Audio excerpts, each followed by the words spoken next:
नमस्कार दोस्तों, स्वागत है आपका लर्निफाई के यूट्यूब चैनल में। और आज हम शुरू करने वाले हैं आधुनिक भारतीय इतिहास की सीरीज़, जिसमें ये पहला ही लेक्चर है जिसमें हम देखने वाले हैं 18वीं सदी का संक्रमण काल और मुग़ल साम्राज्य का पतन। हमने देखा था जब मुग़ल साम्राज्य हम पढ़ रहे थे कि किस प्रकार से औरंगजेब जो है वो दक्षिण भारतीय उसके अभियान है उसमें वो लगा रहता है और उसकी मृत्यु बाद में हो जाती है। ठीक है, उसकी मृत्यु के बाद में उसके बेटों के बीच में उत्तराधिकार का युद्ध होता है। तो उस युद्ध में जो है आज़म मुअज्जम दो मुख्य भागीदार होते हैं और उनमें जो जीत जाता है मुअज्जम, और मुअज्जम फिर राजा बन जाता है बहादुर शाह के नाम से। इस प्रकार से फिर जो है थोड़े थोड़े काल के लिए राजा आते रहते हैं। थोड़े समय के लिए जहांदार शाह आता है, फिर फर्रुख सियार आता है, फिर मोहम्मद शाह रंगीला आता है ना। इस प्रकार से जो शासक आते जाते हैं वो अयोग्य शासक साबित होते हैं और दरबार में गुटबंदी हो जाती है। इसकी वजह से जो है मुग़ल साम्राज्य पतन की ओर आगे उन्मुख होने लगता है। ये शुरुआत इसकी हो गई थी औरंगजेब के काल में, धीरे धीरे जो है इसके पतन होना शुरू हो जाता है। तो यही हम इस लेक्चर में देखने वाले हैं। तो चलिए शुरू करते हैं। मुग़ल साम्राज्य जिसको स्थापित किसने किया था? जहीरुद्दीन बाबर ने 1526 में। पानीपत का प्रथम युद्ध याद है कि नहीं? एक एक चीज़ याद होनी चाहिए, भूलना नहीं।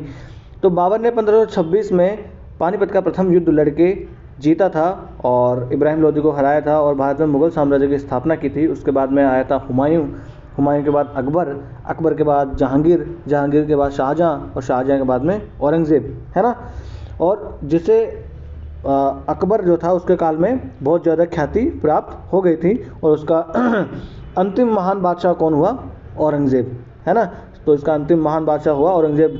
महान उस परिप्रेक्ष्य में कह रहे हैं हम क्योंकि उसके बाद के जो शासक हैं वो छोटे मोटे शासक ही साबित होते हैं। उन शासकों में महानता वाला कोई भी गुण नहीं था, इसलिए हम औरंगज़ेब को महान यहाँ पर बता रहे हैं। तो औरंगज़ेब का जो काल है इसी से जो मुग़ल साम्राज्य है वो पतन की ओर बढ़ने लगता है। जब हम देखें अगर तो 17वीं सदी का पूर्वार्ध जो है, 17वीं सदी का पूर्वार्ध मतलब 1650 से पहले वाला जो काल था, वहाँ तक अगर देखें तो पूर्वी जो पूरा पूर्वी गोलार्ध है, पूर्वी गोलार्ध का मतलब समझ रहे हैं आप?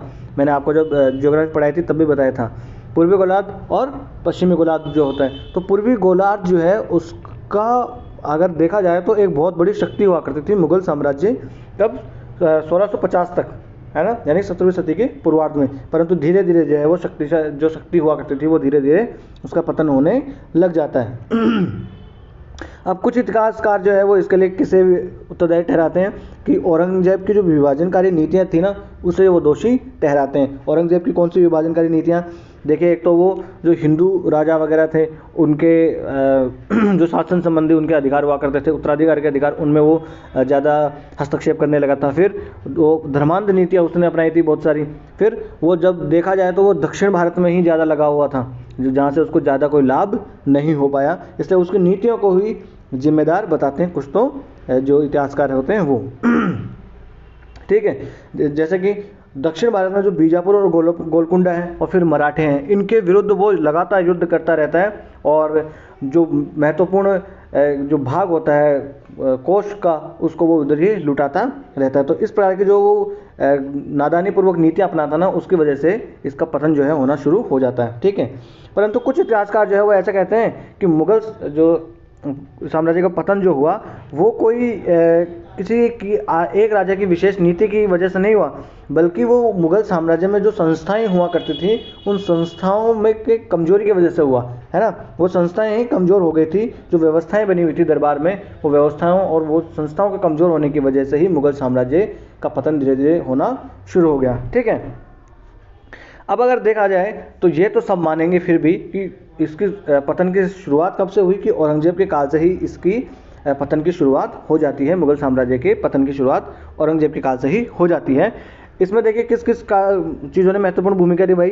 एक तो उत्तराधिकार के लिए झगड़े हो रहे थे दबादब, है ना। जैसे औरंगजेब जैसे मरा तो उसके बेटों के बीच में लड़ाई होने लगी। फिर मुअज्जम बन गया, मुअज्जम बेचारा 707 ईस्वी से 712 ईस्वी तक राज्य कर पाया। उसके बाद में जहांदर शाह आ गया, जहांदर शाह 1 साल तक शासन कर पाया। फिर फर्रुख सियार आ गया। फिर दरबार में जो है वो पूरा एक तरीके का आप कहें तो गुटबंदी बनने लगी थी, है ना। इस प्रकार से इन चीज़ों की वजह से मुग़ल साम्राज्य का पतन होना शुरू हो गया। फिर क्या हुआ, एक तो वो बहुत सारी लड़ाइयाँ लड़ रहे थे अपने आप में, तो लड़ाइयों के लिए पैसा चाहिए, पैसा उनके पास था नहीं। दूसरा, योग्य कमांडर जो थे ना, यानी सैनिक कमांडर जो होने चाहिए, लीडर्स जो है, उनकी कमी उस काल में हो गई थी। यानी लीडर्स तो थे, परंतु वो लीडर्स जो है ना अपने लीडर्स की भूमिका में नहीं लग रहे थे, बल्कि वो क्या कर रहे थे, अपने आप खुद के स्वार्थ सिद्धि में वो लग रहे थे, है ना। फिर क्या हुआ, सैनिक सुधार भी कोई उस काल में नहीं हुआ, यानी मुगल सेना में कोई नई टेक्नोलॉजी आई ही नहीं। जबकि मुगल काल का जो तोप खाना हुआ करता था, एक समय में बहुत शक्तिशाली माना जाता था। उसमें समय के अनुसार टेक्नोलॉजिकल परिवर्तन हुआ करते थे, परंतु अब उनमें टेक्नोलॉजिकल कोई परिवर्तन आया ही नहीं। तो वो जैसा था वैसा का वैसा ही रहा। इसलिए क्या हुआ, फिर ये यूरोपियों से लड़ नहीं पाए, क्योंकि यूरोपीय लोग जो थे उनके पास आधुनिक हथियार हुआ करते थे, उनके पास ले देखिए वहीं पुराने गिने चुने हथियार हुआ करते थे, इसलिए ये उनका सामना नहीं कर पाए। ये सब चीज़ें जो थी, उन चीज़ों ने क्या किया, मुगल साम्राज्य को कमज़ोर बनाने में महत्वपूर्ण भूमिका निभाई। फिर अगर देखा जाए तो मुगल सैन्य बल का कमज़ोर पड़ जाना। कमज़ोर कैसे बोल के पड़ गया मुगल सैन्य बल, क्योंकि मुगल सेना ज़्यादातर कहाँ से आती थी, उसके जो अधीनस्थ राजा हुआ करते थे, सहयोगी राजा हुआ करते थे, मनसबदार, वो प्रोवाइड करवाते थे, जात और सवार वाला मैंने बताया ना आपको। तो यहाँ पर भ्रष्टाचार फैल गया पूरी तरीके से। सवार जितनी संख्या में लोगों को रखना था, मनसबदारों को रखना था, उतनी संख्या में मनसबदार रख ही नहीं रहे। 1 लाख उनको अगर सवार रखने हैं, वो रखने हैं कि 50,000 60,000। भ्रष्टाचार फैल गया पूरा, और मुगल सेना जो साम्राज्य है उसके पास उसकी निगरानी के लिए कोई साधन ही नहीं रह गया कि वो निगरानी कर सके कि ये ठीक तरीके से काम कर रहे हैं कि नहीं कर रहे हैं, है ना। इस तरीके से वो कमज़ोर हो गया उनका सैन्य बल। साथ ही साथ अंदरूनी विद्रोह भी होना शुरू हो गए। अंदरूनी विद्रोह कैसे शुरू हो गए, देखिए दरबार में गुटबंदी शुरू हो गई। साथ ही साथ जो किसान पहले मुगल शक्ति से डर की वजह से वो विद्रोह नहीं करते थे, वो जो है अब मुगल दरबार में उनको आए दिन ये गृह युद्ध होने लगा। मुगल दरबार में अगर देखा जाए तो छिटपुट झगड़े होने लगे, गुटबंदी होने लगी, मुगल साम्राज्य की कमजोरियां सामने आने लगी। तो वो किसान जो थे उन लोगों ने भी अब विद्रोह करना शुरू कर दिया। जैसे कि जाट है ना, उन लोगों ने अपने अपने राज्य स्थापित करना शुरू कर दिए। जाट जो कम्युनिटी थी उन्होंने भरतपुर के आसपास अपना एक स्वतंत्र राज्य स्थापित कर लिया, है ना। राजपूत जो थे उन्होंने भी फिर अपना अपना करना शुरू कर दिया। जैसे जयपुर के सवाई जय सिंह थे, उन्होंने अपना पूरा जयपुर शहर बसा लिया, है ना। इस तरीके से वो अंदरूनी विद्रोह के कारण भी ये सब चीज़ें जो दरबार में गुटबंदी हो गई, अंदरूनी झगड़े हो गए, ये सब चीज़ों की वजह से भी मुगल साम्राज्य कमज़ोर हो गया। फिर अगर देखा जाए तो उस काल में विदेशी हमले भी होना शुरू हो गए थे। तो नादिर शाह 1739 में आता है, फिर धीरे धीरे नादिर शाह और आता है, नादिर शाह के बाद में अहमद शाह अब्दाली आ जाता है। इस प्रकार से विदेशी आक्रमण भी इस काल में होने लगते। तो ये सब चीज़ें मिलकर मुगल साम्राज्य को कमज़ोर करना शुरू कर देती है। फिर मराठे, अब देखिए मराठे, मैंने आपको जब मराठों के बारे में पढ़ाया था तभी मैंने बताया था कि मराठे चौथ और सरदेश मुख करके नाम पे पूरा लूट मार मचा रहे थे पूरे भारत में, उत्तर से लेकर दक्षिण में। उत्तर में देखिए पंजाब तक उन्होंने लूटा, राजस्थान के राजाओं को लूटा, बल्कि राजस्थान में आमेर के जो राजा हुआ करते थे, एक उनको तो आत्महत्या करने पर मजबूर कर दिया था इन मराठों ने, है ना। और इन मराठों की लूट मार वाली जो आदत थी ना, इसी वजह से बाद में जब हम देखेंगे पानीपत का तृतीय युद्ध होता है अहमद शाह अब्दाली के विरुद्ध, तो उसमें मराठों का साथ कोई नहीं देता है, क्योंकि ये इन लोगों ने छवि अपनी इस प्रकार से बना ली थी, ये किसी के सगे नहीं थे मराठे, जो देखो जहाँ देखो वहाँ लूटपाट मचा रहे थे, इसलिए इनका साथ फिर किसी ने नहीं दिया होता उसमें, है ना। तो मराठे औरंगजेब के काल से ही ये सर पे चढ़ने लग जाते हैं, और फिर जहाँ देखो वहाँ लूटमार करते हैं। ये स्थायी शासन बसाने के बजाय लूटमार में ज़्यादा विश्वास किया करते थे, है ना। तो मराठे जो है वो भी मुगलों की सत्ता को ललकारने लगे। फिर देखा जाए तो मराठों ने तो दिल्ली तक उन्होंने लूटमार करना शुरू कर दिया था। देखिए 1738 आते आते मराठे उन्होंने दिल्ली के उपनगर, यानी दिल्ली के पास पास में जो नगर बसे हुए थे उनको तक लूट लिया इन्होंने। फिर 1739 के आसपास में नादिर शाह नाम का एक राजा हुआ करता था, फारस मतलब ईरान, वहाँ का राजा था, वो आया और दिल्ली को पूरा लूट के चला गया, है ना। तो इस प्रकार से दिल्ली का उनका पूरा खजाना लूट के चला गया। देखिए मैं अभी आपको बताता हूँ, ये देखिए यहाँ पर आप नादिर शाह के दिल्ली के आक्रमण के बारे में क्या लिखा हुआ है, NCERT से मैं लेके आया हूँ। इन्होंने मतलब इस प्रकार से इसमें लिखा गया कि जो अब तक बड़े बड़े इस प्रकार से अच्छे अच्छे कपड़े पहन के विलासितापूर्ण जीवन जीते थे, आज वो नग्न अवस्था में घूम रहे हैं। जो कल को 56 भोग किया करते थे, आज वो राजा जो है वो भूखों मर रहे हैं। इस प्रकार से हालत इन्होंने कर दी थी। तख्त ताउस जो मयूर सिंहासन हुआ करता था वो लूट के ले गया, पूरा खजाना लूट के ले गया नादिर शाह दिल्ली का, है ना। इस प्रकार से आंतरिक जब वो विद्रोह होना शुरू हो गए, बाहर से आक्रमण होना शुरू हो गए। तो ये जो काल था 1750 ईस्वी के आसपास का काल, है ना। 1750 का 1700 से लेकर 1750 ईस्वी के आसपास वाला जो काल है ना, ये बड़ा ही उथल पुथल का काल भारत में रहा है ना। इस पर यूपीएससी मेंस में एक क्वेश्चन भी पूछा गया था इसी प्रकार से कि उथल पुथल का काल रहा है ना। तो ये उथल पुथल का काल इसीलिए रहा है ना। फिर थोड़े समय के लिए हालांकि स्थिति सुधरी थी, परंतु 1748 में पहला अफगानी जो हमला हुआ था उसको इसके चलते जो है स्थिति सुधरी। इसके चलते 1748 में जो पहला अफगान हमला हुआ उसको असफल भी कर दिया जाता है, परंतु थोड़े दिनों बाद में वापस से हमला हो जाता है अहमद शाह अब्दाली के नेतृत्व में। और अहमद शाह अब्दाली 1756-57 में आता है और दिल्ली को नष्ट भ्रष्ट कर देता है और पंजाब और जो उसके आसपास के जो क्षेत्र थे उसको तो वो अपने राज्यों में भी मिला लेता है। कौन? अफगान राजा होता है अहमद शाह अब्दाली। देखिए यहाँ पर कंफ्यूज मत होना। 1739 में आया था नादिर शाह। नादिर शाह आया था, ये कहाँ का था? फारस का, यानी ईरान का था। ये आया, दिल्ली को लूटा इसने। अभी मैंने वो चित्र दिखाया था, दिल्ली को इसने लूटा, अमीरों को पूरा गरीब बना दिया इन्होंने। मयूर सिंहासन यही लेके जाता है, मयूर सिंहासन जो है तख्ते ताऊस जिसे कहते हैं, यही लेके जाता है नादिर शाह। पर देखिए फिर 1748 में अफगानों का आक्रमण होता है, इसको असफल कर दिया जाता है ना। परंतु फिर 1756-57 में फिर से जो है अफगान हमला हो जाता है और अहमद शाह अब्दाली इस बार आता है। अब कंफ्यूज नहीं होता, वो नादिर शाह है, ये अहमद शाह अब्दाली है। और ये कहाँ का है? अफगानिस्तान का है। वो कहाँ का था? फारस का, है ना, यानी ईरान का। ये अफगानिस्तान का अपना पड़ोसी देश, वहाँ से आया अहमद शाह अब्दाली और पूरा ये भी दिल्ली को लूट के ले गया। पंजाब पर इसने कब्जा कर लिया, पंजाब हथिया लिया इसने मुगलों से, है ना। तो देखिए नादिर शाह ने हथियाया नहीं था, नादिर शाह तो सिर्फ लूट के चला गया, परंतु अहमद शाह अब्दाली ने दिल्ली को तो लूटा है। याद रखना, दिल्ली को तो लूटा, दिल्ली पे कब्जा नहीं किया इसने, दिल्ली को लूटा है, परंतु पंजाब पे इसने कब्जा कर लिया था। ऐसा क्वेश्चन पूछा जा सकता है, यूपीएससी ने ऐसा क्वेश्चन पूछ लिया था कि उसमें सल्तनत काल में मोहम्मद बिन तुगलक जो है उसके काल में दिल्ली पर कब्जा कर लिया था मंगोलों ने, इस प्रकार से स्टेटमेंट बन गया था। तो यहाँ भी बन सकता है। तो कब्जा इन्होंने किस पे किया था? पंजाब पर। किसने? अहमद शाह अब्दाली ने किया था, वो भी नादिर शाह ने नहीं। अहमद शाह अब्दाली ने कब्जा कर लिया कहाँ पर?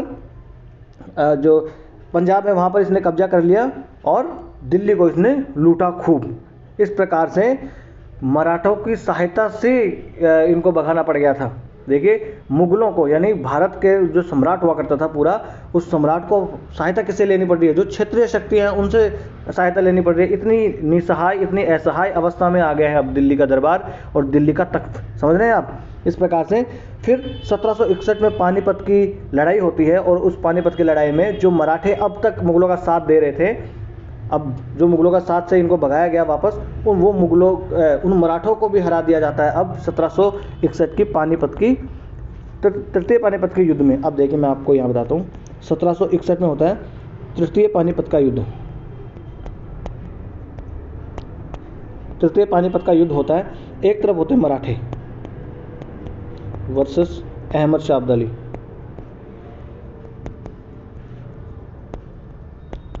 अहमद शाह अब्दाली, इस प्रकार से लड़ाई होती है।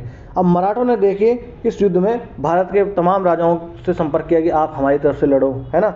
अगर देखा जाए तो अवध के राजा हुआ करते थे उस टाइम पे। इसको आगे और हम जो है डिटेल से पढ़ेंगे। अवध के नवाब हुआ करते थे शुजाउद्दौला, और जाटों के राजा हुआ करते थे सूरजमल। इस प्रकार से बहुत सारे राजाओं को, राजपूत राजा जो थे राजस्थान के, उन राजाओं से संपर्क किया मराठों ने, मगर मराठों का साथ किसी ने नहीं दिया। क्यों नहीं दिया? क्योंकि मराठे लोगों ने पहले इनको बहुत लूटा था, है ना। इस प्रकार से तो वो दिल में कसक सबके थी कि हाँ तुम लोगों ने हमें लूटा, हम तुम्हारा साथ तो कभी नहीं देंगे, तुम भी लुटेरे हो और अहमद शाह अब्दाली भी लुटेरा है, हम तुम दोनों में हमारे लिए तो कोई फ़र्क ही नहीं है, क्योंकि ये भी इसी प्रकार से मार काट करके लूटा करते थे, है ना। तो फिर ये जो है मराठे इस बार में हार जाते हैं और बुरी तरीके से हार जाते हैं मराठे। और मराठों के हार के बाद तो इनका जो पेशवा होता है वो तो 2-4 दिन में ही पूरा गम से ही मर जाता है ना। इस प्रकार से 1761 का जो पानीपत का तृतीय युद्ध होता है उसमें मराठों को भी मात दे देता है अहमद शाह अब्दाली। हालांकि फिर अहमद शाह अब्दाली जो है वो अफगानिस्तान चला जाता है, क्यों? क्योंकि उसकी सेना ने बगावत कर दी थी, इसलिए वो उसको जाना पड़ जाता है। अगर वो नहीं जाता, यहाँ पर कब्जा करना चाहता तो आराम से कर सकता था। इस प्रकार से देखिए मुगल साम्राज्य की कमजोरी सामने आने लगती है। ठीक है, अब देखिए सर यदुनाथ सरकार एक इतिहासकार हुए हैं, उनका क्या मानना था कि ये काल जो था एक व्यक्तित्व के संकट का काल माना जाता है। अब देखिए आपको एग्जाम के लिए ये सब याद रखने की जरूरत नहीं है कि ये यदुनाथ सरकार ने कहा कि किसने कहा, ये आपको याद रखने की जरूरत नहीं है। आप सिर्फ वो समझिए, भावनाएं समझिए कि हाँ शब्दों में मजे है कि क्या कहना चाह रहे हैं, उस वो पॉइंट्स आपको समझने हैं, है ना। तो कि भाई व्यक्तित्व का संकट नहीं। अब देखिए क्वेश्चन ऐसा भी आ जाए कि अगर 17वीं शताब्दी के मध्य का काल जो है या 18वीं शताब्दी के मध्य का काल जो है वो व्यक्तित्व के संकट का काल था, तो आपको फिर ये लिखना पड़ेगा, है ना। विरोध में पूछे तो विरोध में आप बता दीजिएगा। इस किताब की यही बढ़िया चीज़ है, ये है प्लासी टू पार्टीशन, है ना, शेखर बंदोपाध्याय की किताब है। ये आप भी अगर मॉडर्न हिस्ट्री पढ़ना हो तो इस किताब से पढ़िएगा, क्योंकि यूपीएससी क्वेश्चन भी मेंस के यहीं से उठा रही है, प्रीलिम्स के भी यहाँ से उठा रही है, और इसमें फैक्ट्स ज़्यादा नहीं दिए हुए हैं, कहानी के तौर पर आपको समझाया गया है ना। तो चलो चलते हैं। अब देखिए यहाँ से यदुनाथ सरकार क्या कहते हैं कि ये जो काल था वो व्यक्तित्व के संकट का काल माना जाता था। जैसे कमज़ोर बादशाह हुए, और उस काल में जो कमांडर थे यानी कमांडर जो हुआ करते थे वो भी अयोग्य इसमें इस काल में साबित हुए। यही मुगल साम्राज्य के पतन का कारण माना जाता है। परंतु फिर दूसरे इतिहासकार आते हैं, जैसे टीजीपी स्पीयर जैसे इतिहासकार आते हैं, वो कहते हैं नहीं भाई ऐसी कोई बात नहीं है, योग्य व्यक्तियों की उस काल में कोई कमी नहीं थी। जैसे सैयद भाई हो गए, है ना, ये दो भाई हुआ करते थे, सैयद भाई, और ये दो भाइयों ने मिलकर ये किंग मेकर हुआ करते थे। इन लोगों ने बहुत सारे राजा बनाए और बहुत सारे राजाओं को इन्होंने अंधा करवा दिया, मरवा दिया। बाद में इनकी गति भी बहुत बुरी होती है। ठीक है, निजामुल मुल्क हो गए, है ना। फिर निजामुल मुल्क ने तो हैदराबाद नाम का एक अलग से अपना राज्य बना लिया था। अबूसमद खां हो गया, जकारिया खां, सआदत खां, सफदर जंग जैसे अच्छे कमांडर उस काल में थे। मुर्शिद कुली खां था, सवाई जय सिंह जैसे मुख्य हुए जिन्होंने पुरंदर की संधि करी थी मराठाओं के साथ में। अब बताओ इससे ज़्यादा और योग्य कमांडर आपको क्या चाहिए, है ना। तो देखिए योग्य कमांडर तो उस काल में थे, परंतु दुर्भाग्य क्या था कि ये सारे योग्य कमांडर अपने अपने स्वार्थ की सिद्धि करने में लगे हुए थे। सब लोग क्या चाह रहे थे कि भाई मैं जो कितना सबसे बड़ी से बड़ी मुझे कोई मनसब मिल जाए, ज़्यादा से ज़्यादा जो है दरबार में गुटबंदी करके जो सम्राट है उसको मेरे पक्ष में कर लूँ, इस चक्कर में सब लगे हुए थे, है ना। उनको साम्राज्य की चिंता बहुत कम थी, अपनी चिंता उनको ज़्यादा थी, इसलिए वो जो है नेतृत्व प्रदान इस काल में नहीं कर सके, है ना। बल्कि पतन की प्रक्रिया में तो सीधे सीधे उन्होंने योगदान ही दिया। भाई अगर योग्य आदमी अपना काम नहीं करेगा तो क्या है, वो पतन में ही अपना साथ दे रहा है, योगदान दे रहा है सीधा सीधा, और क्या। ठीक है, अब फिर भी क्या है, लेकिन व्यक्तित्व की इसे असफलता मानने की बजाय क्या है, मुगल संस्थाओं की जो अंदरूनी कमजोरियां हुआ करती थी ना, वो इसके लिए ज़्यादा जिम्मेदार है। अब अगर एग्जाम में पूछेगी क्या क्या जिम्मेदार है, लास्ट में देख लीजिए इसको हम जो है समराइज कर लेंगे कि हाँ क्या क्या कारण जो है इसके पतन के रहे। अभी तो आप समझते जाइए ऐसे, है ना। फिर जैसे कि जो संस्थाओं की कमजोरियां कैसे जिम्मेदार थी, तो जो 16वीं और 17वीं सदियों में हुआ क्या था कि ये मूल रूप से जो ये मुगल साम्राज्य हुआ करता था वो एक सैनिक राज्य हुआ करता था। तो देखिए यहाँ से भी एक स्टेटमेंट बन गया था, लोगों को लगा नहीं सैनिक राज्य तो नहीं था ऐसे वैसे, तो ये मूल रूप से सैनिक राज्य हुआ करता था। इसमें क्या होता था, केंद्रीकृत व्यवस्था हुआ करती थी, सम्राट जो है वो सारी शक्ति का केंद्र हुआ करता था, और सैन्य बल उसकी शक्ति जो है किस पर निर्भर करती थी, सैन्य बल कितना, उसके बाद सैनिक ताकत कितनी है, उस पर जो है सम्राट की शक्ति निर्भर करा करती थी। और उस सम्राट के नीचे क्या आते थे, फिर जो कुलीन लोग हुआ करते थे वो उसमें आया करते थे, है ना, जैसे मनसबदार वगैरह हो गए वो। ठीक है, फिर क्या होता है कि ये मनसबदार सीधा किसके प्रति जिम्मेदार हुआ करते थे, ये सीधा बादशाह के प्रति, सम्राट के प्रति ये उत्तरदायी हुआ करते थे। इनकी भक्ति सिर्फ और सिर्फ स्वामी भक्ति किसके प्रति थी, सम्राट के प्रति हुआ करती थी, है ना। इस प्रकार से इनकी स्वामी भक्ति देखिए किसी जैसे राष्ट्र के नाम पे हो, किसी जाति धर्म के नाम पर हो, इस प्रकार की राष्ट्रभक्ति उस काल में भारत में उत्पन्न नहीं हुई थी। जैसे यूरोप वगैरह में हो गई थी कि यूरोप में कि एक राष्ट्रवाद वहाँ पर जो है फैल गया था कि हाँ ब्रिटिश राष्ट्रवाद, जर्मन राष्ट्रवाद, फ्रांसीसी राष्ट्रवाद, इस प्रकार से फैल गया था। और अब तक जो है भारत में ऐसा कोई राष्ट्रवाद नहीं था। वो सीधे सीधे किसके प्रति जिम्मेदार थे, बादशाह के प्रति उनकी स्वामी भक्ति हुआ करती थी, बादशाह उनको मनसबदारी प्रदान कर दिया करता था। इस प्रकार से उन दोनों के बीच में संबंध जो है वो हुआ करते थे, है ना। मनसबदार में जात और सवार मैंने आपको उस वक्त भी बताया था। ठीक है, अब क्या हुआ अब उन लोगों को देखिए जागीर दे दी जाती थी उनके काम के बदले, या तो फिर उनको नगद वेतन दे दिया जाता था। इस प्रकार से उनका काम हुआ करता था। और फिर वो जिस प्रकार से मैंने आपको बताया था कि जागीर से जो आय प्राप्त होती थी उनको, वो आय जो है उनमें से अपना खर्चा चलाने के बाद वो आय किसको दे दिया करते थे, बाकी जो बची वो शाही खजाने में जमा कर दिया करते थे। और ये जागीरें जो इनको दी जाती थी, वो जागीरें भी दो प्रकार की हुआ करती थी। एक जागीर जो हस्तांतर करने योग्य होती थी, है ना, जिसको तनख्वाह जागीर कहते थे, और एक जागीर जो अहस्तांतरणीय यानी जिसको हस्तांतरण नहीं किया जा सकता था, जिसका उसे कहते थे वतन जागीर। तो वतन जागीर जो तक का तो मतलब ये हो गया कि जैसे राजा जय सिंह है, राजा जय सिंह को मनसबदार बना दिया गया। जैसे राजा जय सिंह है, इसको मनसबदार कहाँ का बनाया गया, एक बार मालवा का मनसबदार बनाया गया, एक बार आगरा का मनसबदार बनाया गया। तो ये आगरा और मालवा की मनसबदारी जो थी, ये तो इसके हस्तांतरणीय हुआ करती थी, यानी इसका ट्रांसफ़र किया जा सकता था मालवा से आगरा में। और एक इसके हस्तांतरणीय मतलब इसकी जो आमेर की खुद की रियासत जो थी ना, वो भी इसकी मनसबदारी में शामिल कर ली जाती थी, परंतु वो तो इसकी वतन जागीर हुआ करती थी, वो हस्तांतरित नहीं की जा सकती थी। तो इस प्रकार से दो प्रकार की जागीरें हो जाती थी, है ना। इन जागीरों के जरिए ही वो क्या करते थे, उन राजाओं को, जो अधीनस्थ राजा वगैरह हुआ करते थे, उनको अपने साम्राज्य में मिला लिया करते थे। अब देखिए ये जो उन मनसबदारों को नियुक्त कौन करेगा, फिर उनका ट्रांसफ़र कौन करेगा, उनको निकालेगा कौन, है ना, इस प्रकार से सब के सब काम कौन करता था, बादशाह करता था। इसलिए उनकी निजी वफादारी किसके प्रति होती थी, सिर्फ बादशाह के प्रति होती थी, है ना। तो धार्मिक प्रकार की, जातीय प्रकार की, राष्ट्र प्रकार की, इस प्रकार की कोई उनकी निष्ठा उस काल में उत्पन्न उनमें पैदा नहीं हुई थी, है ना। वो देखिए सिर्फ बादशाह और उनके बीच में संरक्षक संरक्षित संबंध हुआ करता था कि एक संरक्षक है, एक संरक्षित है ना। इस प्रकार से उनके संबंध हुआ करते थे। और ये संबंध किस पर निर्भर करा करते थे कि जो बादशाह होता था उसके व्यक्तिगत गुण किस प्रकार से हैं, है ना। अगर बादशाह के गुण अच्छे हैं, बादशाह जोड़ के रखने में सबको सफल रह रहा है ना, तो वो सब लोग एक साथ बन के रहा करते थे। बादशाह अगर कमज़ोर साबित होता था तो वो लोग हावी हो जाते थे और गुटबंदी करने लगते थे, बादशाह को अपने पक्ष में करने की कोशिश क्या करते थे, है ना। इस प्रकार से हुआ करता था, ठीक है। अब देखिए, अब इन जो ये संबंध हुआ करता था, इस संबंध को बनाए रखने के लिए क्या था कि उन राजाओं को जागीर जो थी उनकी, उन जागीरदारों को जो जागीर दी जाती थी उसमें टाइम टू टाइम वृद्धि भी करनी चाहिए। भाई मूल्य वृद्धि अगर हो रही है तो वो जागीरों को बढ़ाया भी जाना चाहिए, है ना। परंतु होता क्या था, और देखिए इसीलिए क्या होता था कि मुगल जो सेना थी वो हमेशा लड़ाइयाँ लड़ती रहती थी और अपने क्षेत्र का विस्तार करती रहती थी, क्योंकि वो जागीरें, नए नए राजा शामिल हो रहे हैं, नए नए राजाओं को जागीरें देनी पड़ती थी, मनसब दिया जाता था। तो इस प्रकार से क्या होता था कि सेना अपने साम्राज्य का विस्तार करना पड़ता था, है ना। परंतु अगर देखा जाए तो औरंगजेब के काल के बाद में कोई नए अभियान चलाए गए नहीं गए, कोई नया राज्य जीता ही नहीं गया, है ना। और जीतना तो छोड़ो, जो क्षेत्रीय राज्य थे उन्होंने स्वतंत्र अपने आप को घोषित करना शुरू कर दिया, तो इसकी वजह से तो वो राज्य जो है वो संकुचित और होने लगा बढ़ने के बजाय, तो है ना।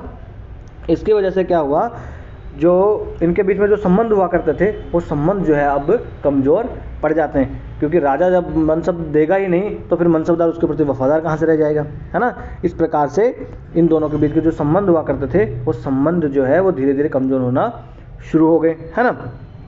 अब देखिए, अब मनसबदार किसी को नियुक्त किया जाता था तो मनसबदार नियुक्त करने में फिर ये भी महत्वपूर्ण भूमिका निभाता था कि वो किस वंश का है, किस जाति का है ना। इस प्रकार की चीज़ें महत्वपूर्ण भूमिका निभाया करती थी, है ना।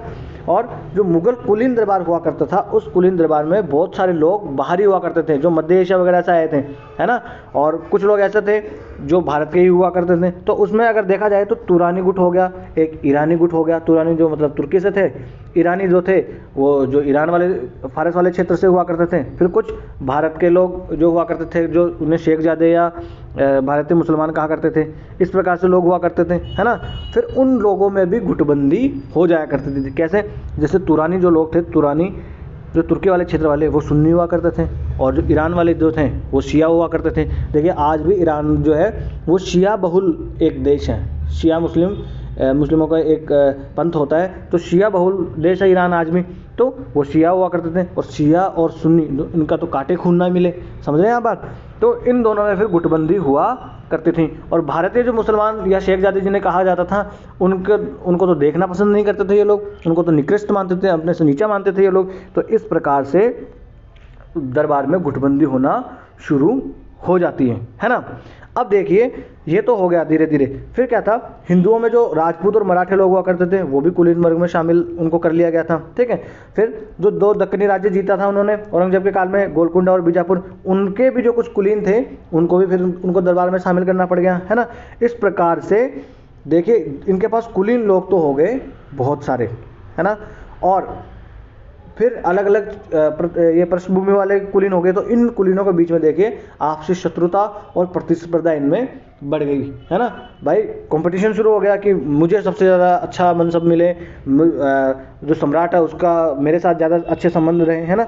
इस प्रकार से मुगल दरबार में गुटबंदी शुरू हो जाती है। फिर देखिए 18वीं सदी जो है उसमें, 18वीं सदी मतलब 1700 वाला की ईस्वी से 18वीं सदी मानी जाती है, उसमें आर्थिक जो संकट था वो भी एक महत्वपूर्ण बिंदु हो जाता है। उस काल में हुआ क्या कि मुगल साम्राज्य की जो 80% आय हुआ करती थी वो कहाँ से आती थी, मनसबदारों से। देखिए मैंने आपको पहले बताया था कि 2 चीज़ें हुआ करती थी, एक तो खालसा भूमि, एक जागीर। तो 80% तो जो आया करता था वो कहाँ से आता था, जागीरों से, और 20% कहाँ से आता था, खालसा भूमि से। तो सम्राट ज़्यादा किस पे ऊपर डिपेंड हो गया, जागीरदारों पर डिपेंड हो गया। और जागीरदार ऐसे आदमी, इतने भ्रष्ट निकृष्ट आदमी उस काल में हो चुके थे क्योंकि सम्राट कमज़ोर है। सम्राट दारू पीने से सम्राट को फुर्सत नहीं मिल रही है ना। तो सम्राट ध्यान नहीं दे रहा, भ्रष्टाचार इतना फैल गया। तो ये जो 80% जागीर से जो पैसा आने वाला था वो सम्राट तक पहुँच ही नहीं पाता था, है ना। वो सम्राट तक पहुँच ही नहीं पाया। जब सम्राट तक पहुँचेगा नहीं तो सम्राट तो कंगाल हो जाएगा। तो इसी प्रकार से सम्राट जो है उस पर गरीबी बहुत छा जाती है ना। अब देखें 80% जो आया करती थी वो इन जागीरदारों से आया करती थी। अब जागीरदारों में देखिए कोई जागीरदार तो ऐसे थे जिनके पास बहुत बड़ी जागीर हुआ करती थी। जैसे अगर हम जयपुर के राजा को ही ले लें, आमेर का जो राजा सवाई जय सिंह, उसके पास तो मालवा जैसे राज्य की और आगरा जैसे राज्य की उसके बाद मनसबदारी हुआ करती थी, जहाँ पर बहुत ज़्यादा आय वहाँ से होती थी। और कुछ को ऐसे छोटी छोटी मनसबदारियाँ दे दी जाती थी। तो इस वजह से इनके बीच में भी बहुत सारा अंतर हुआ करता था। अब देखिए इस वजह से कि कोई मनसबदार अमीर है, कोई मनसबदार गरीब है, इस वजह से उन जो मनसबदार हैं उन मनसबदारों के बीच में क्या होना हो गया, उनमें ईर्ष्या, आपसी जलन उनके बीच में होना शुरू हो जाती हैं। अब देखिए ये उस वक्त हो रहा था जब जो है साम्राज्य के संसाधन बढ़ नहीं रहे थे। भाई अब कोई युद्ध लड़ा नहीं जा रहा, नया क्षेत्र जीता नहीं जा रहा, है ना। अब उसी क्षेत्र पे और कितना कर लगाओगे आप, मनसबदारों की संख्या बढ़ गई है। अकबर के समय कम हुआ करती थी, औरंगजेब ने और बहुत सारे मनसबदार बढ़ा दिए। और जो फिर उसके आगे के जो राजा आए, बहादुर शाह, जहांगीर शाह, फर्रुखसियार, मोहम्मद शाह रंगीला, इन लोगों ने मतलब अपने पक्ष में लोगों को करने के लिए भाई साहब खुले हाथों से ये मनसबदारियाँ लुटाते गए। मनसबदार तो बना दिया, उसकी तनख्वाह कहाँ से देंगे, समझ रहे बात। अब इसलिए देखिए संसाधन बढ़ नहीं रहे थे और इस वजह से क्या हो गया, अब इनमें ईर्ष्या होना शुरू हो जाता है, ठीक है। तो सतीश चंद्र जो है उन्होंने इसे क्या कहा, जागीरदारी संकट इसको कहा है, ठीक है। अब जो इनके पास पैसा आया करता, अब भाई मनसबदार तो उसे बना दिया, अब मनसबदार तो बना दिया उसको अपने पक्ष में करने के लिए, पर अब उसके पास पैसा नहीं है। अब पैसा नहीं है और अगर एक शासक वर्ग है तो उसका विलासितापूर्वक जीवन जीने के लिए उसको पैसा तो चाहिए। भाई अगर जाएगा तो इतने घोड़े साथ में चलेंगे और महाराज तो 56 भोग करेंगे, रेशमी कपड़े पहनेंगे, है ना, शराब पियेंगे तो भैया रोम की शराब पियेंगे। इस प्रकार से उनके पास पैसे नहीं हुए। तो इसको ऐसा करते करते क्या हुआ कि उनका जीवन स्तर जो था मनसबदारों का फिर गिरने लगता है धीरे धीरे। और इस काल में देखिए मनसबदारों की संख्या भी बहुत बढ़ जाती है और जागीर के रूप में जो देने वाला क्षेत्र था वो बढ़ नहीं रहा था बल्कि घट ही रहा था। क्यों घट रहा था, क्योंकि जो क्षेत्र हुआ करते थे, जो क्षेत्रीय शक्ति जो हुआ करते थे, सामंत वगैरह जो गवर्नर, वो तो अपने आप को स्वतंत्र घोषित करते जा रहे थे। तो उनके पास क्षेत्र कहाँ से बढ़ जाते हैं, है ना। खास तौर से जो दक्षिण वाला क्षेत्र हुआ करता था वहाँ से तो हमेशा ही अनुमानित आय से कम ही आय मिला करती थी, है ना। इस प्रकार से मनसबदार आप देखिए छोटी छोटी जागीरों के लिए प्रतिस्पर्धा करने लग जाते हैं। और कुछ मनसबदारों को तो बहुत सालों तक बिना मनसब के या बिना जागीर के भी रहना पड़ता था, है ना।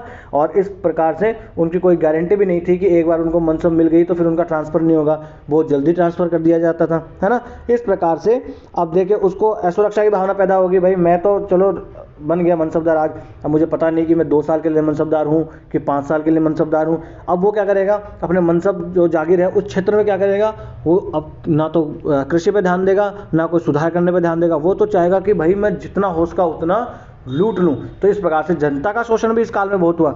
देखिए, जब जब सरकार जो है वो अस्थायी होती है, अस्थिर सरकार होती है, कमज़ोर सरकार होती है, तब तक जनता का शोषण बहुत होता है। भाई कैसे, अगर नॉर्मल आप देखो, अगर आज की गवर्नमेंट जो है अगर वो कमज़ोर साबित हो जाए तो गुंडे अपना काम शुरू कर देंगे, गुंडे लूटना शुरू कर देंगे, मारना पीटना शुरू कर देंगे। और अगर सरकार सही रहेगी, पुलिस मजबूत रहेगी, तो गुंडे वगैरह ये काम नहीं कर पाएंगे। तो सेम इसी प्रकार से ये गुंडों के जैसा काम करना शुरू कर दिया था इन मनसबदारों ने, लूटना इन्होंने पूरा जनता को शुरू कर दिया था। और इन्हीं लूटने की वजह से फिर जनता विद्रोह कर देती है। 1 मिनट में पानी पी लूँ।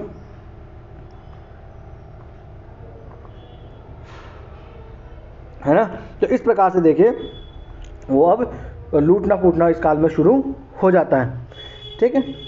अब लोग कहते हैं कि देखिए ये मनसब की कमी हो गई और ये जगह की कमी हो गई। कुछ इतिहासकार कहते हैं कि देखिए ये जो कमी थी, ये कोई कमी वास्तविकता वाली कमी नहीं थी, ये तो कोई कृत्रिम रूप से बनाई हुई कमी थी। औरंगजेब ने जो नीति अपनाई थी ना, उन नीतियों की वजह से ये भूमि में, जागीरों में की क्षेत्र में कमी आई थी। वैसे कोई भूमि की कमी नहीं थी इनके पास। जैसे कि औरंगजेब ने क्या किया था, जब दक्षिण को उसने जीता, बीजापुर और गोलकुंडा को उसने जीता, तो भाई ज़मीन इसको मिली, बहुत सारी जागीरें मिली। उन जागीरों को फिर इसको जागीरदारों में बांट देना चाहिए था। मगर औरंगजेब ने क्या किया, ये ज़्यादा होशियार था औरंगजेब ने सारी ज़मीन को खालसा भूमि घोषित कर दिया। खालसा भूमि मतलब केंद्र की भूमि।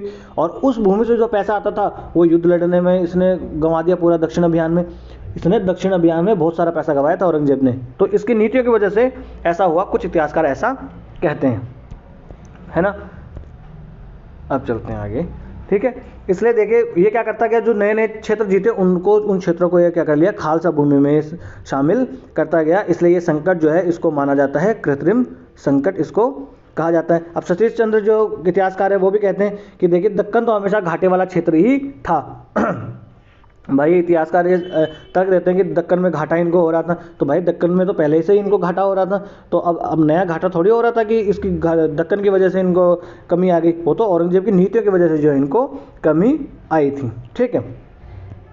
इस प्रकार से देखिए यहाँ पर वही बातें लिखी हुई है गुटबंदी वाली, है ना। और जब बहादुर शाह की मृत्यु हो जाती है 1712 ईस्वी में, तो ये संकट जो है उसके बाद तो और समस्या का रूप ले लेता है। समस्या जो है और गंभीर संकट के रूप में सामने आ जाती है, क्योंकि राजस्व वसूली जो थी वो अब अधिकाधिक कठिन होती गई। क्यों कठिन होती गई भाई, इनके पास पैसा जितना हो सके उतना लूटने में लग रहे थे मनसबदार।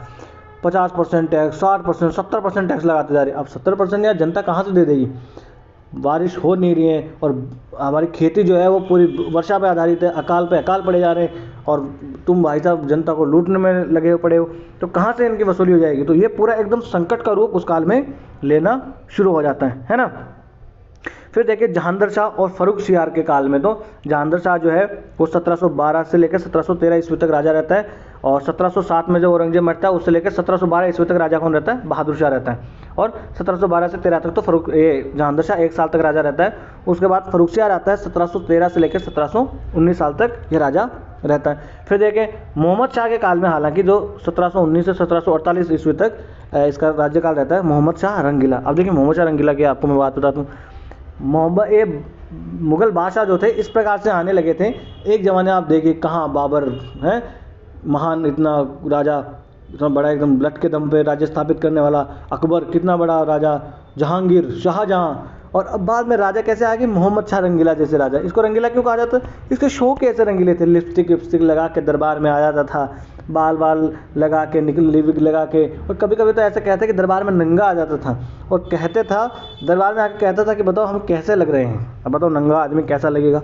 अब दरबारी लोग जो थे वो तो सम्राट की वाहवाही के चक्कर में कह देते थे सुभान अल्लाह सुभान अल्लाह, बादशाह आहा क्या बात है, आप तो हूर का परा लग रहे हो। इस प्रकार से ऐसे ऐसे तो राजा हो गए, बताओ अब कैसे चलेंगे, फिर ऐसे सल्तनतें चलती हैं, है ना। अब इसने क्या कर दी, सारे राजाओं को अपने पक्ष में करने के लिए भाई खुले हाथों से ये बंदा क्या करने लगा, खुले हाथों से मनसबदारी जो थी वो बांटने लगता है इस प्रकार से। और पैसा है नहीं, खालसा भूमि जो इसके पास थी वो सारी खालसा भूमि इसने, मैक्सिमम खालसा भूमि को इसने जागीरों में परिवर्तित कर दिया और जागीरदारों को दे दिया। अब जागीरदारों में तो कोई उनकी स्थिति सुधरे कि ना सुधरे, पर इसकी वजह से ये कंगाल हो गया पूरा, समझ रहे बात हम। इस प्रकार से राजाओं की गलत गलत नीतियाँ अपना रहे हैं पूरी, राजाओं को अपने पक्ष करने के चक्कर में खालसा भूमियों को ये जागीरों में बदल दे रहे हैं। इस प्रकार से देखिए ये पूरा इन पर गरीबी छा जाती है, यहाँ तक आते आते मुग़ल जो ये राजा होते हैं इनके ऊपर। अब देखिए उस टाइम पे मुग़ल काल में जो जोड़ तोड़ हो रहा था पूरा, यानी राजा को अपने पक्ष में कर लें और अच्छी अच्छी मनसबदारियाँ, अच्छे अच्छे पद हासिल कर ले, ये बहुत चल रहा था उस काल में। अगर देखा जाए तो दो गुटों में बट गया है ना, एक तो असद खां वाला गुट था और एक ये फिरोज जंग वाला गुट था, जैसे कि चिनकुलिज खां वगैरह जिसमें हुआ करते थे। ये चिनकुलिज खां जो था, निजामुल मुल्क चिनकुलिज खां आसफ जां इसका पूरा नाम हुआ करता था। इसने तो बाद में हैदराबाद राज्य की स्थापना कर लेता है। तो इस प्रकार से गुटबंदी शुरू हो जाती है। सैयद भाई जो होते हैं, जो किंग मेकर जिन्हें कहा जाता है, ये लोग भारतीय जो जो हुआ राजा हुआ करते थे हिंदुस्तानी, जिसमें हिंदू आ गए, भारतीय जो शेखजादे हुआ करते थे, ये सब में उस काल में पूरा गुटबंदी दरबार में पूरी शुरू हो जाती है। हालांकि देखिए ये गुटबंदी जो होती है ना, ये कभी भी हिंसा में परिवर्तित नहीं हुई कि दरबार में ये ऐसा कुछ हुआ हो या लड़ाई इनमें हुई हो, नहीं। क्योंकि राज कौन करेगा? राज तो सिर्फ वही करेगा जो तैमूरी वंश का हो गई।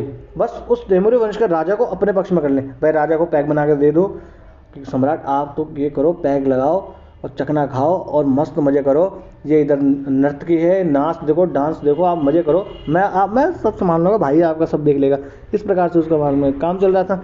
तो इस प्रकार से ये राजा को अपने पक्ष में करना चाह रहे थे। राजा तो वही रहेगा, पर कठपुतली प्रकार का राजा ये बनाना चाह रहे थे कि मैं जैसा कहूँ वैसा चले।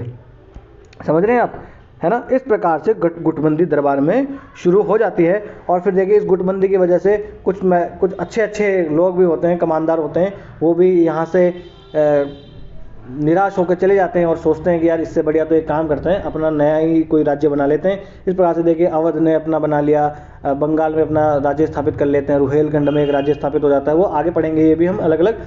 अवध में हो जाता है, ये निजाम जो है ये अपने हैदराबाद में स्थापित कर लेते हैं, है ना। इस प्रकार से वो लोग चले जाते हैं, है ना। और सेना में कोई नया प्रौद्योगिकी परिवर्तन मतलब कोई इनोवेशन जो है वो नहीं आया था उस काल में। ठीक है, अब देखिए यही यहाँ पर बताया गया पूरा। किसान जो है वो विद्रोह कर देते हैं। और किसान विद्रोह क्यों कर देते हैं? किसान देखिए, किसान तो हमेशा से विद्रोही कर ये जो इनका टैक्स प्रणाली हुआ करती थी मुगलों की, ये तो हमेशा से विद्रोह करते। पर क्या था कि जब तक सत्ता मजबूत है ना, और संभालने वाला कोई राजा है, थोड़ा सा न्यायप्रिय सा लगता है किसानों को, तो किसान जो है वो नहीं करेंगे विद्रोह। पर अब देखा कि राजा तो भैया सम्राट, दिल्ली पूरी नशे में डूब चुकी है, सम्राट को मतलब नहीं है, तो क्या करेंगे। तो अब ये क्या करते थे, तो जो छोटे मोटे जमींदार हुआ करते थे, उन जमींदारों के साथ मिलके ये किसान जो है ये भी विद्रोह कर दिया करते थे। इस प्रकार से जो है विद्रोह पूरा शुरू हो जाता है इनके शासनकाल में, है ना। तो यही यहाँ पर पूरा दिखाया गया है कि जैसे कि जब्ती व्यवस्था, ज़मीनों का सर्वेक्षण उसमें कराया जाता था और टैक्स पे टैक्स बढ़ा दिया जाता था। और टैक्स इस प्रकार से लगाया जाता था भाई, हालांकि भूमि का सर्वेक्षण करके टैक्स लगाया जाता था किसानों पर उसको ही उल्टा सीधा लगा देते थे, है ना। बहुत ज़्यादा ये टैक्स वसूल वो लगा दिया करते थे, यानी कि ऐसा लगता कि भैया टैक्स वसूला जा सकता है मैक्सिमम 50%, ये पहले बोल देते थे 70%। और अब राजा क्या करने लगे, राजा भी धीरे धीरे जो सम्राट सामंत हुआ करते थे, ये धीरे धीरे क्या करना शुरू कर देना, इजारेदारी व्यवस्था शुरू कर दी। इजारेदारी व्यवस्था मतलब जो सबसे ज़्यादा बोली लगाएगा जागीर उसको दे दी जाएगी। अब कोई सामंत है, उसने खरीदी है भूमि, कोई ज़मींदार है, उसने जागीर खरीदी है ना, इजारेदारी उसमें बोली लगा कर, तो वो तो ज़्यादा से ज़्यादा वसूल करना चाहेगा ना, वसूलेगा किससे? किसानों से, और जो छोटे ज़मींदार हैं उनसे, है ना। और उन लोगों के ऊपर पूरा बोझ पड़ जाएगा। इस चक्कर में वो बेचारे पूरे गरीब जो हैं वो मारे जा रहे किसान। तो किसानों जो लोग थे वो भी विद्रोह कर देते हैं। ये खुद कास्ट पाई कास्ट किसान मैं आपको पहले भी बता चुका हूँ, है ना। तो ज़मींदार जो लोग हैं, देखिए इस प्रकार से ज़मींदार लोगों ने भी विद्रोह शुरू कर दिया था। और ये देखिए यहाँ पर लिखा है इजारेदारी व्यवस्था जो है वो भी उस काल में बढ़ने लगती है ना। देखिए फर्रुखसियार जो था उसके काल में तो खालसा ज़मीनों को भी इजारेदारी के रूप में इस्तेमाल किया जाने लगा।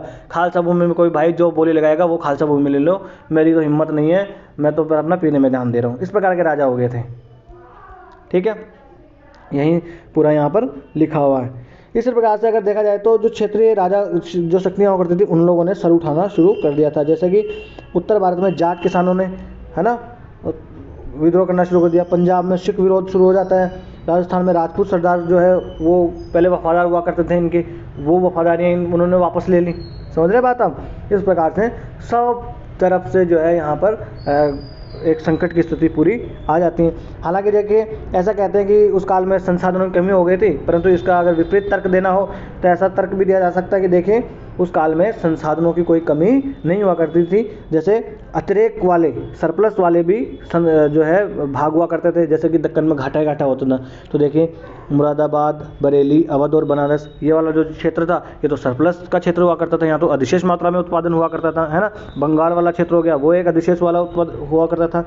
तो कुछ इतिहासकार ये भी कहते हैं कि संसाधनों की कमी ने नहीं बल्कि संसाधनों की अधिकता ने बर्बाद किया मुगल साम्राज्य को। क्यों? क्योंकि सब लोग क्या करते थे, इन क्षेत्रों के लिए लड़ते थे कि भाई इन क्षेत्रों पे तो मनसबदारी हो हमारी, इन क्षेत्रों में मनसबदारी हो हमारी।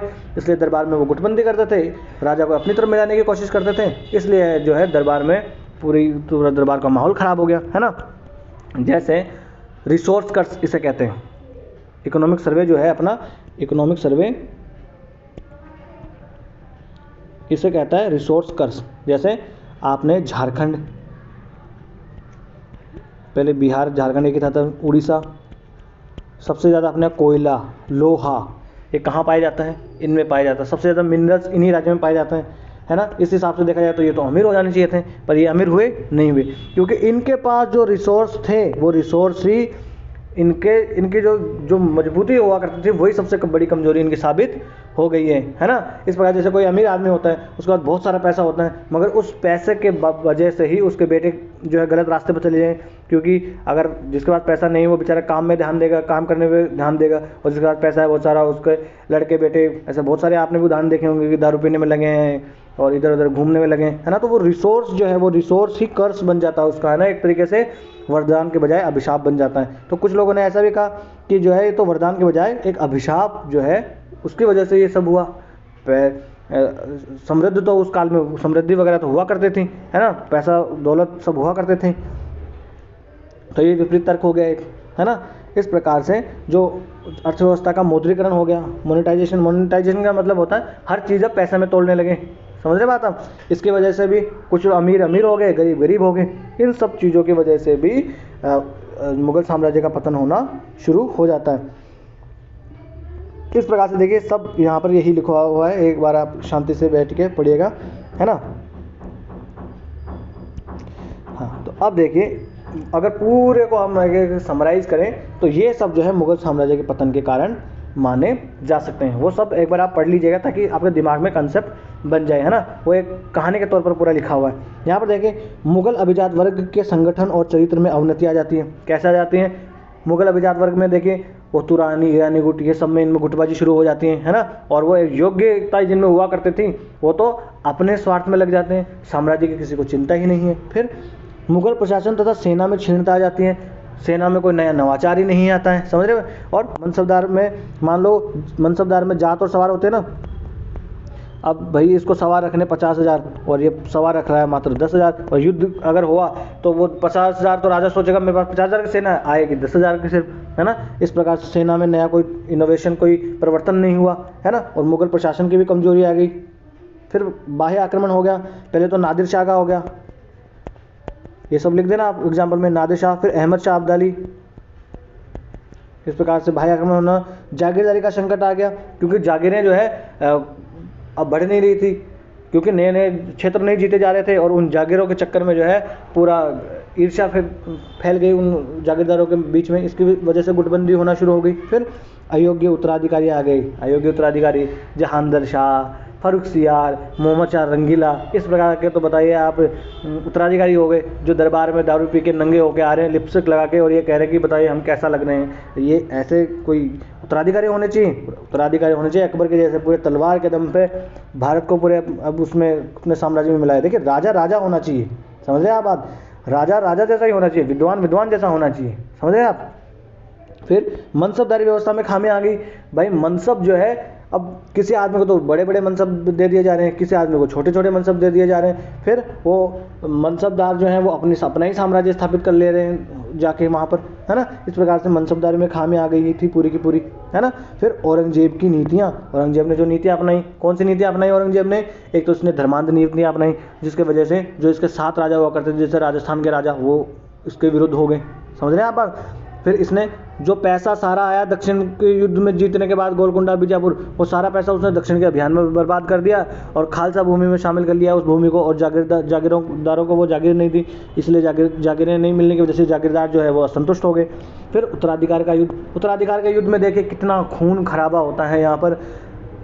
बहादुर शाह बनता है, बहादुर शाह को मार के फिर फर्रुखशियार बनता है, फर्रुखशियार को फिर मार दिया जाता है। फिर जहाँ ये मोहम्मद शाह बनता है, मोहम्मद शाह के बाद में अहमद शाह बनता है। इस प्रकार से देखिए किसी की आंखें निकलवा ली जाती है ना, किसी को मार दिया जाता है। इस प्रकार से तो ये राजा बन रहे थे। तो उत्तराधिकार का युद्ध, ये सब चीज़ें मिलकर मुगल साम्राज्य के पतन के कारण बन जाते हैं। अब देखिए आज का लेक्चर हम यहीं समाप्त कर देते हैं। आज का लेक्चर जो है हम कर देते हैं यहीं समाप्त। कल का जो लेक्चर होगा उस लेक्चर में हम देखेंगे कि जो अब नए नए साम्राज्य कौन कौन से स्थापित हो गए। जैसे हम देखेंगे हैदराबाद, इसमें, है ना, इसमें देखेंगे अवध, इसमें देखेंगे बंगाल, है ना, रुहेलखंड, एक एक करके इनके बारे में देखेंगे और इनसे क्वेश्चन बनते हैं कि देखिए जो चिनकुलिस खां था वो जाके हैदराबाद में बना दिया, सआदत खां जो था,